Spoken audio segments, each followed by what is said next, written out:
అమెరికాకు జలుబు చేస్తే ప్రపంచమంతా తుమ్ములొస్తాయంటారు. మరి పెద్దన్న ప్లాన్ చేస్తే ఏ దేశంలోనైనా ప్రభుత్వం మారాల్సిందేనా? యుఎస్ మాజీ అధ్యక్షుడు బైడెన్ ఇండియాలోనూ జ్వాల రగిలించాలనుకున్నారా? మోదీ ప్రభుత్వాన్ని ఓడించేందుకు ప్రయత్నించారా?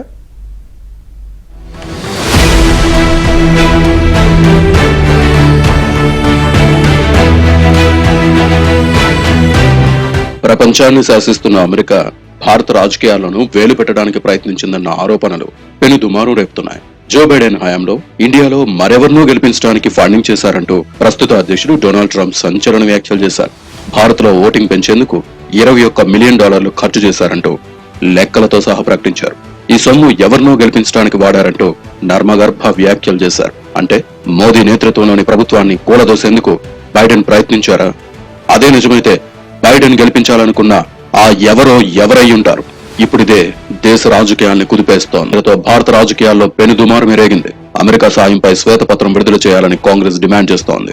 ఇటు మోదీ సర్కార్ కూడా ఈ వ్యవహారంపై సీరియస్ గానే ఉంది.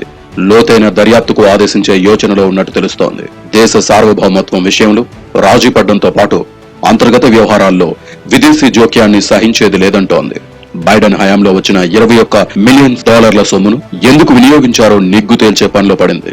ఇప్పటికే అమెరికా ప్రభుత్వం నుంచి ఓ లిస్టు కేంద్రానికి చేరినట్టు తెలుస్తోంది. ఇందులో ఎన్జిఓలు, ఇన్ఫ్లుయెన్సర్లు, స్కాలర్లతో పాటు పలువురు మేధావుల పేర్లు కూడా ఉన్నట్లు సమాచారం. ఈ జాబితా ఆధారంగా ట్రాన్సాక్షన్స్ లెక్క తేల్చడానికి మోదీ సర్కార్ దర్యాప్తుకు ఆదేశించే అవకాశం ఉన్నట్టు సమాచారం. ఇప్పటికే కొన్ని అనుమానాస్పద లావాదేవీల వివరాలు సేకరించిన కేంద్రం వాటిపై వివరణ ఇవ్వాలంటూ కొంతమందికి సమన్లిచ్చినట్టు ప్రచారం జరుగుతోంది.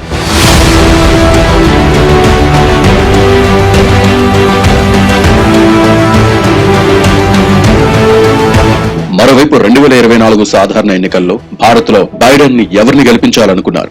మోదీని ఓడించి అధికార పగ్గాలు ఎవరి చేతికి దక్కేలా చేయాలనుకున్నారు? ఇలాంటి ఎన్నో ప్రశ్నలు ముసురుకుంటున్నాయి. అయితే ప్రతిపక్షం ఎవరి నుంచో డబ్బులు తీసుకుని తమను తాము ఓడించుకుంటుందా అంటూ కాంగ్రెస్ సీనియర్ నేత పవన్ ఖేరా ట్వీట్ చేశారు. ఇక ట్రంప్ అర్థం లేని ఆరోపణలు చేశారంటూ జయరాం రమేష్ కూడా కొట్టిపారేశారు. కానీ దేశంలో ప్రజాస్వామ్యం, రాజ్యాంగం ప్రమాదంలో ఉందంటూ గత ఎన్నికల్లో ప్రతిపక్షం విస్తృతంగా ప్రచారం చేసిందని, అది సక్సెస్ కాకపోవడంతో ఇప్పుడు కవర్ చేస్తోందని అధికార పార్టీ నేతలు అంటున్నారు. దీనికి తోడు గతేడాది ఎన్నికలకు ముందు చిక్బల్లాపూర్ లో ప్రధాని మోదీ సంచలన ఆరోపణలు చేశారు. తనను ఓడించేందుకు భారత్ తో పాటు విదేశాల్లోని కొన్ని శక్తులు ప్రయత్నిస్తున్నాయంటూ ఆరోపించారు. అంటే బైడెన్ సర్కార్ ఓడించాలనుకున్నది మోదీనేనా అనే అనుమానాలు బలపడుతున్నాయి.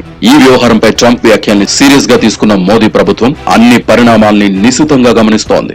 ఈ విషయంలో ఆరాట పడకుండా పక్కా ఆధారాలతో కుట్రను నిగ్గు తేల్చాలని పట్టుదలగా ఉన్నట్లు సమాచారం.